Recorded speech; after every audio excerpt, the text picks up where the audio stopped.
안녕하세요. 조수영 변호사입니다. 우리나라 법원은 이혼 여부 관련해서 여전히 유책주의를 채택하고 있는데요. 특히 부정행위를 하거나 폭력을 행사한 유책 배우자가 이혼 청구를 하는 경우 기각되는 경우도 꽤 있습니다. 하지만 유책 배우자의 이혼 청구를 하더라도 상대에게도 유책이 있고 상대의 유책에 비해 원고의 유책이 크지 않은 경우, 피고는 겉으로만 이혼을 원하지 않고 있을 뿐 혼인관계 회복을 위해 어떠한 노력도 하지 않는 경우 등의 사실을 적극적으로 입증하면 유책 배우자라고 하더라도 이혼 청구가 인용되는 경우도 있습니다.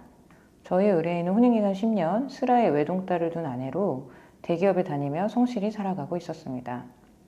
하지만 자영업을 하던 남편은 술에 취해서 늦게 귀가하기 일쑤였고 아내를 상대로 너랑 결혼해서 내가 이렇게 팔자가 꼬인다며 폭언을 쏟아냈습니다.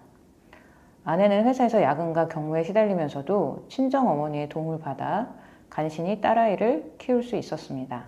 아내는 하루하루가 너무 버겁고 힘겨웠는데 같은 팀 입사 동기인 남자 직원이 아내에게 큰 힘이 되어주었습니다.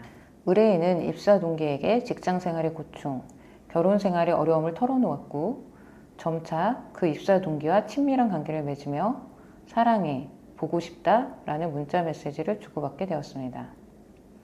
남편은 이 메시지를 우연히 보게 되었고 크게 화를 내며 아내를 구타하였고 아내는 전치 2주의 상해를 입었습니다.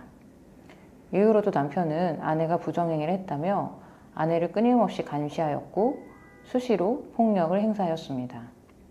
이를 견디다 못한 아내는 결국 남편을 상대로 이혼 소송을 제기하였습니다.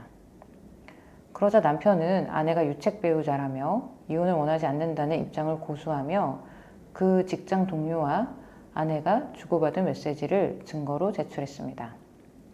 이에 대해 저는 아내를 대리해서 남편이 아내에게 폭력을 행사하여 아내가 상해를 입은 점, 부정행위가 발각되기 전부터 남편의 잦은 음주, 폭언으로 부부 사이가 이미 파탄에 이르렀다는 점, 남편은 겉으로만 혼인관계를 유지하고 있을 뿐 어떠한 구체적 노력도 하고 있지 않다는 점을 적극 주장했습니다.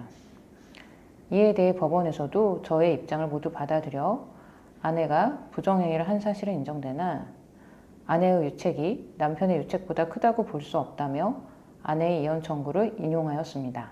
이처럼 의뢰인의 부정행위가 명백한 사건에서 남편의 유책 및 혼인관계가 파탄났음을 적극 주장 입증하여 결국 원고의 이혼 청구가 인용될 수 있었습니다.